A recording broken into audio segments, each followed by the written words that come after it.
Hello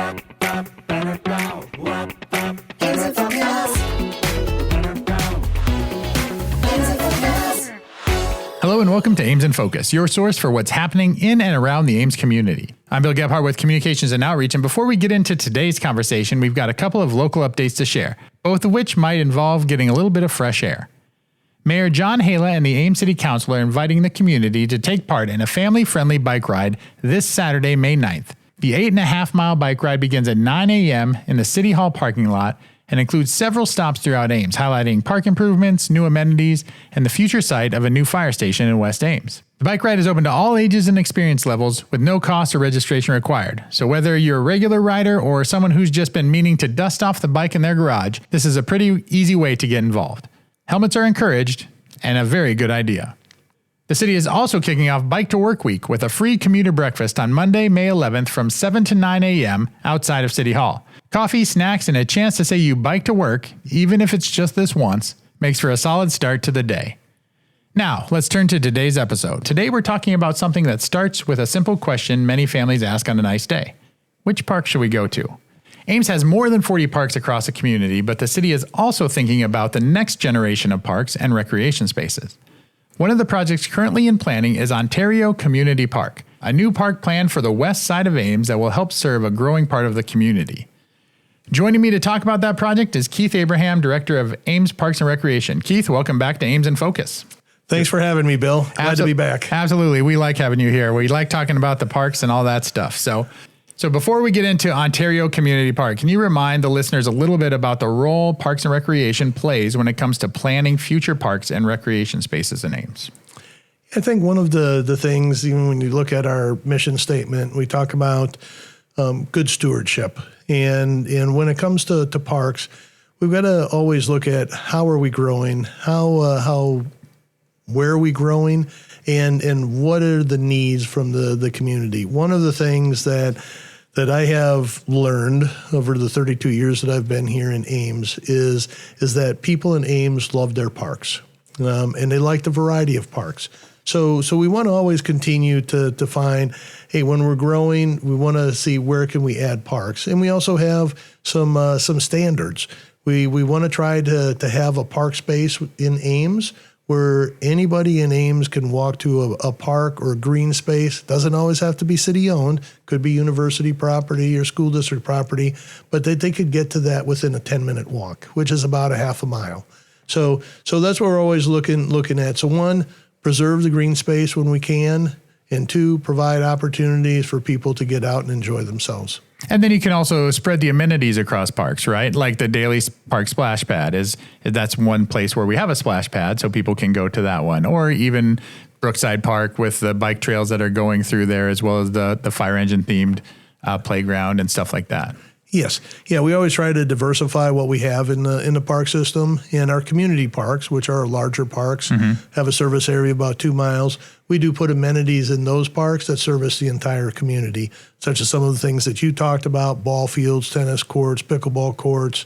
Those types of things service the entire community. Absolutely. My kids are always wanting to go to Carr Park for the newer agility course there. Yeah. They can't do all of them there because some of them are really short, but I mean, some of my kids, not the activity. Some of my kids are really short, so they can't do them all. But yeah, we always love that question of which park should we go to? And it all depends on what we want to do that day. Yeah. And it's always different. Yeah, that's great. So let's talk about Ontario Community Park. So for someone that's hearing about this project for the first time, we've really been talking about this publicly throughout April, right? Since about the middle of April.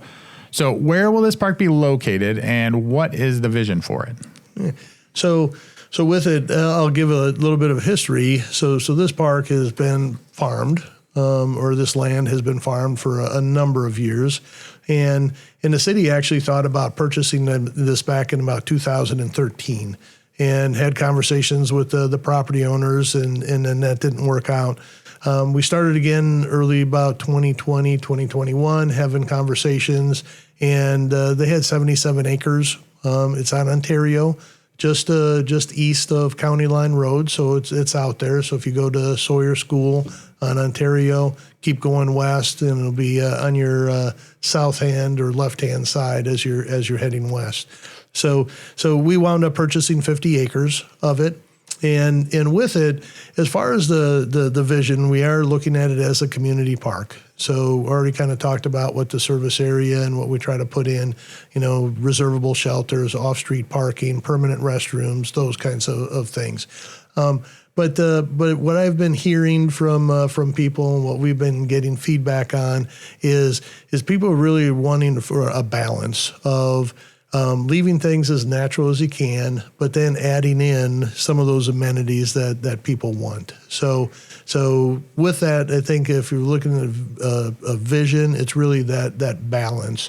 And there could be a north component. There's probably going to be a south component. Wilder Avenue will cut through the southwest portion of the park when it's extended to the north.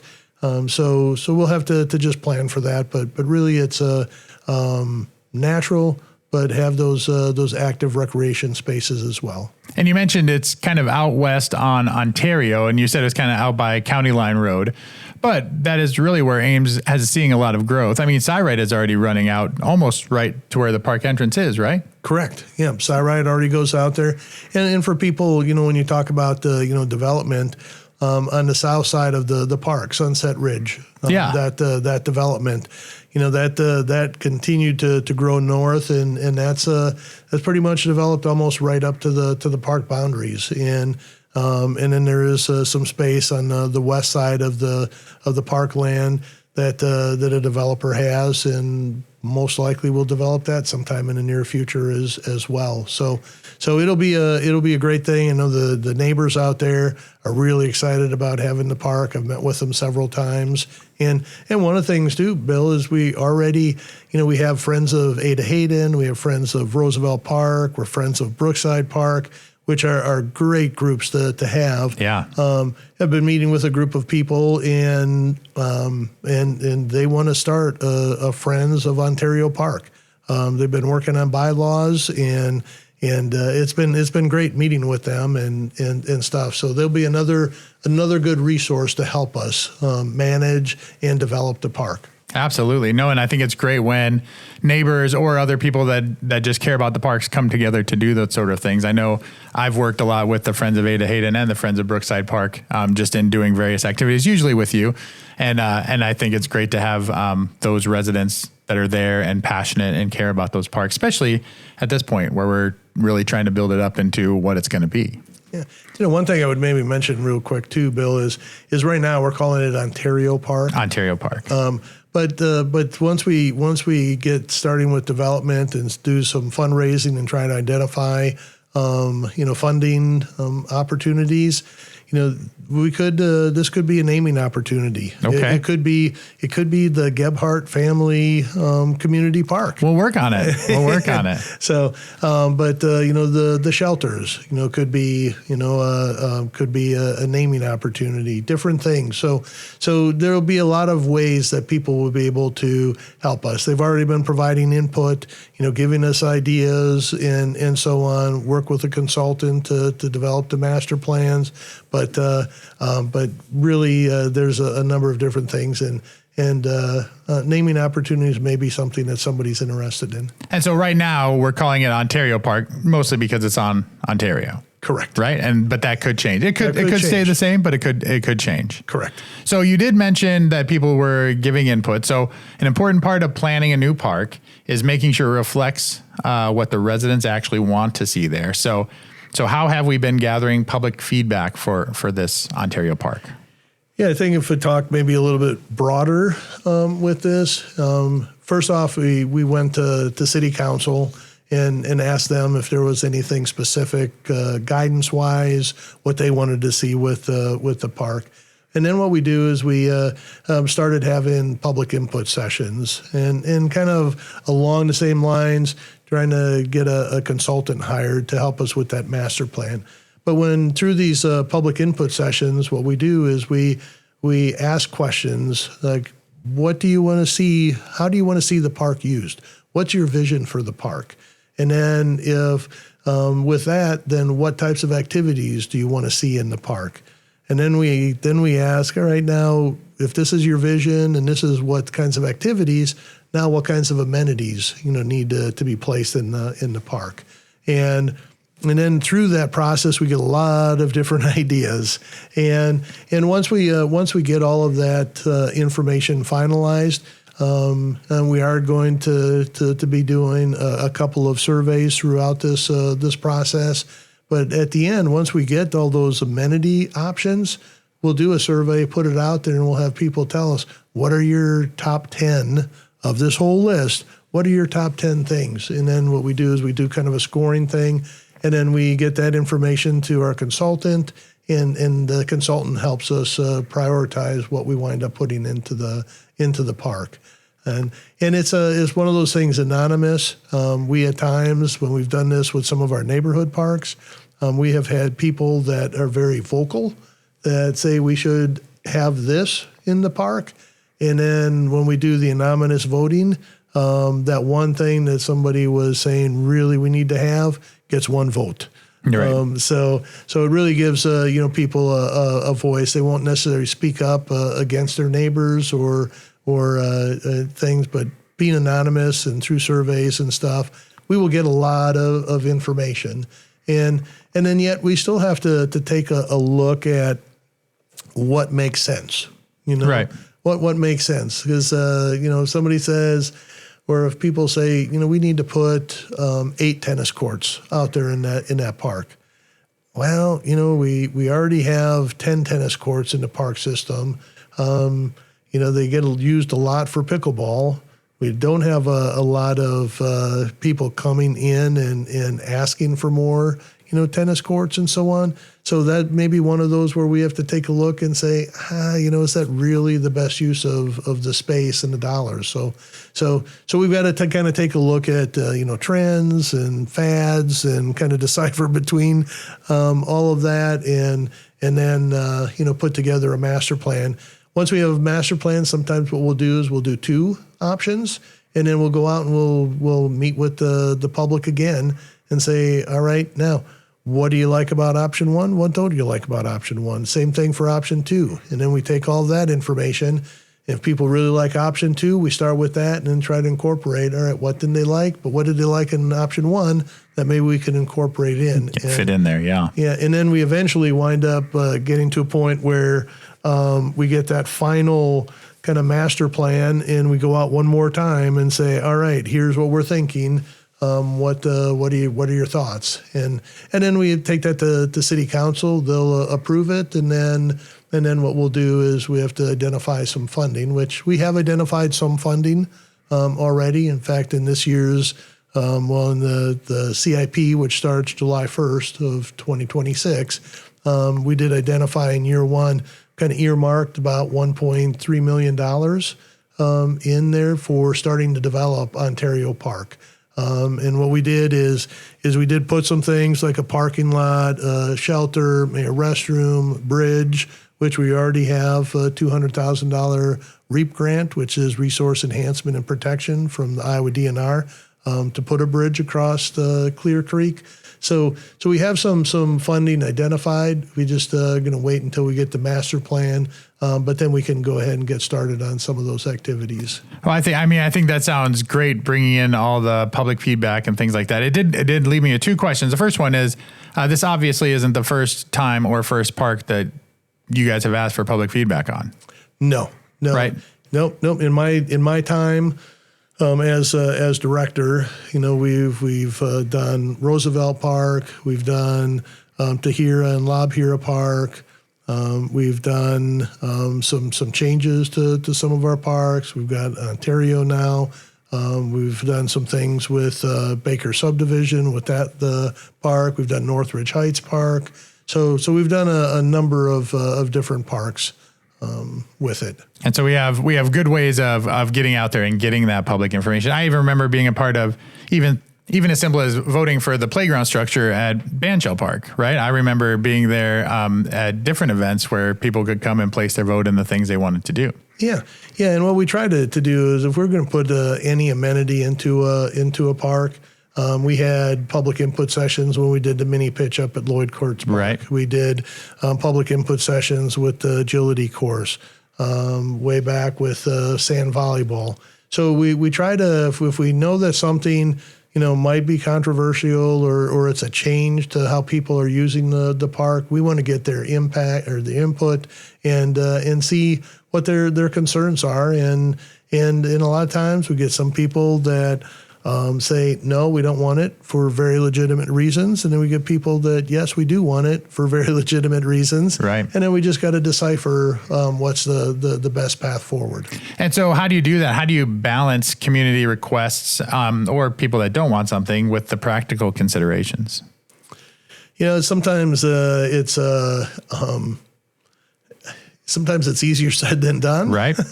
With it.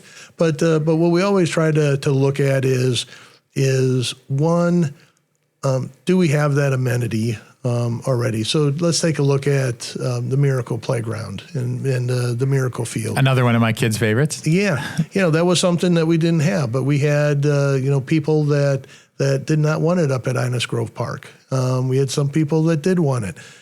We didn't have that anywhere else in the park system. So we try to take a look and we listened to people and we looked at different options, but we really try to take a look as what are they concerned about and then how can we alleviate some of those concerns. So that's what we try to do.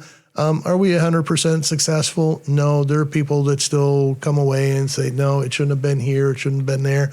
But then we at times have people come by and it's like, you know what, this turned out really well and it gets a ton of use and it's awesome.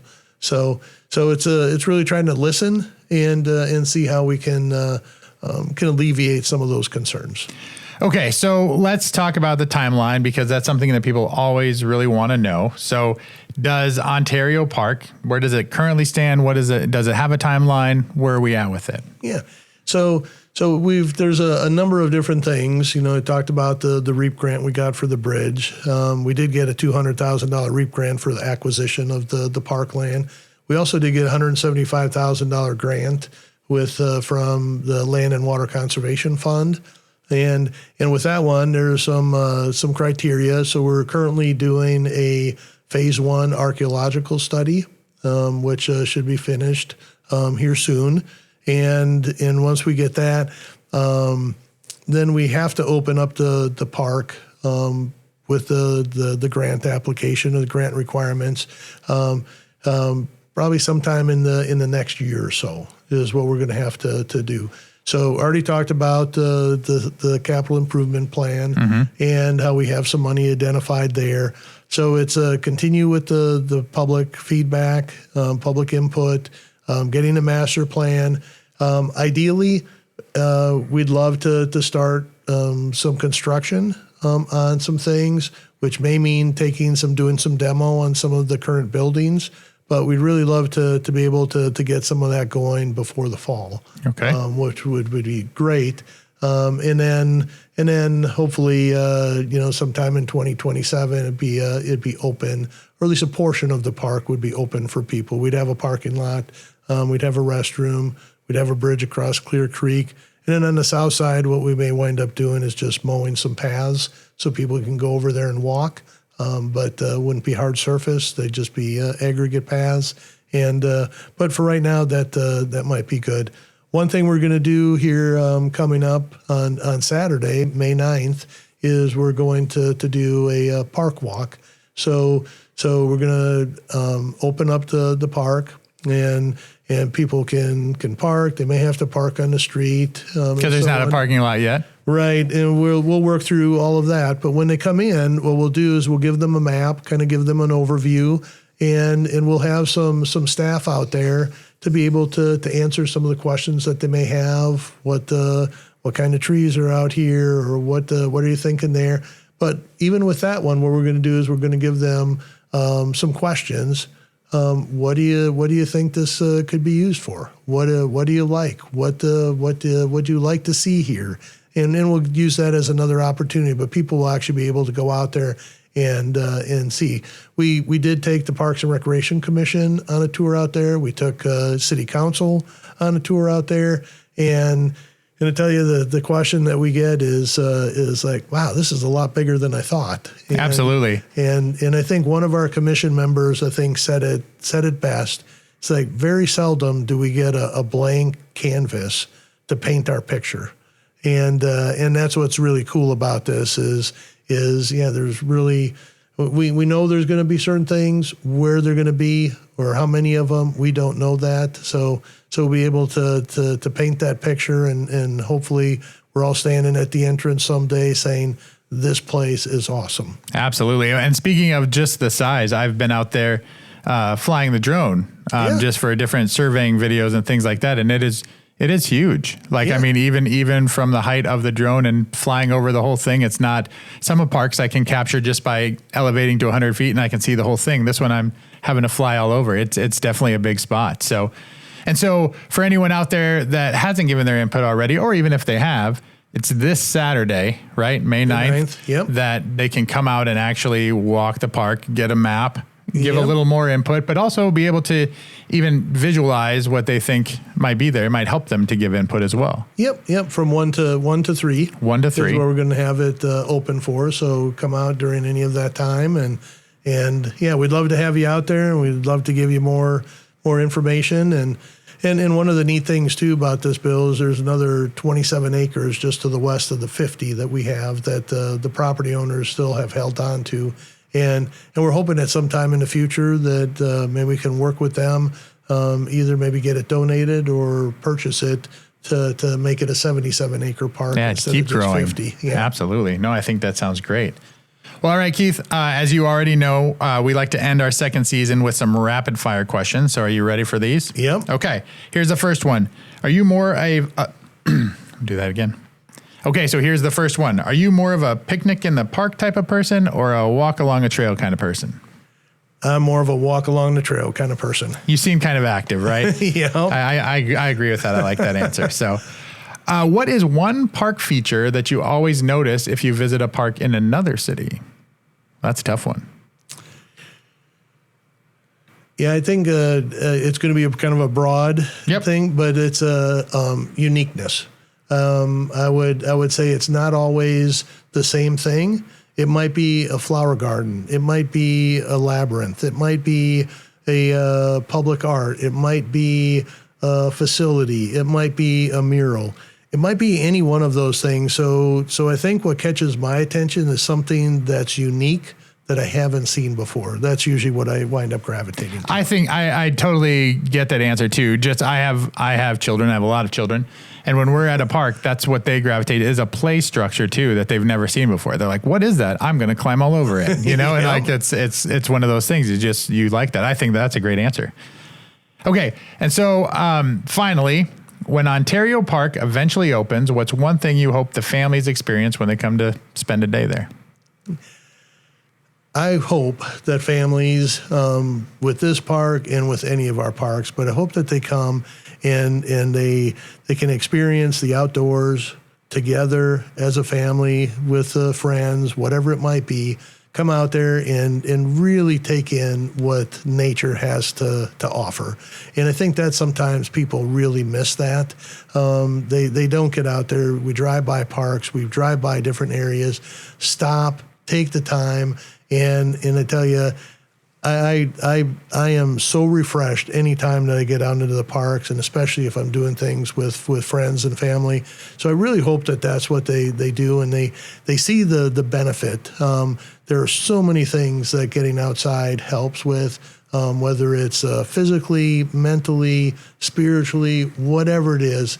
It's a holistic approach to well-being. And you can get a lot from going out there and seeing the birds, seeing different insects, seeing the flowers, just looking for that beauty that you don't normally see. So I really hope that that's what people, when they go out there, they can experience that. And when they're driving home, it's like, that was fun. You know, that was a good time. We need to do that again. That's what I hope people get. Absolutely. You guys heard it here. Keith said, go outside. That's what you need to do and experience the outside. Yeah. We have 41 parks to go to pretty soon, 42, and there's probably even more coming after that, right? Yeah.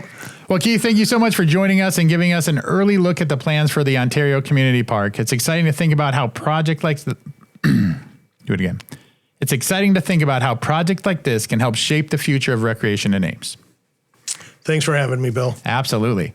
If you'd like to learn more about Ontario Park or other major projects happening around the City of Ames, visit City of Ames website for updates and opportunities to share feedback. Thanks for tuning in to Ames in Focus, and we'll see you next time.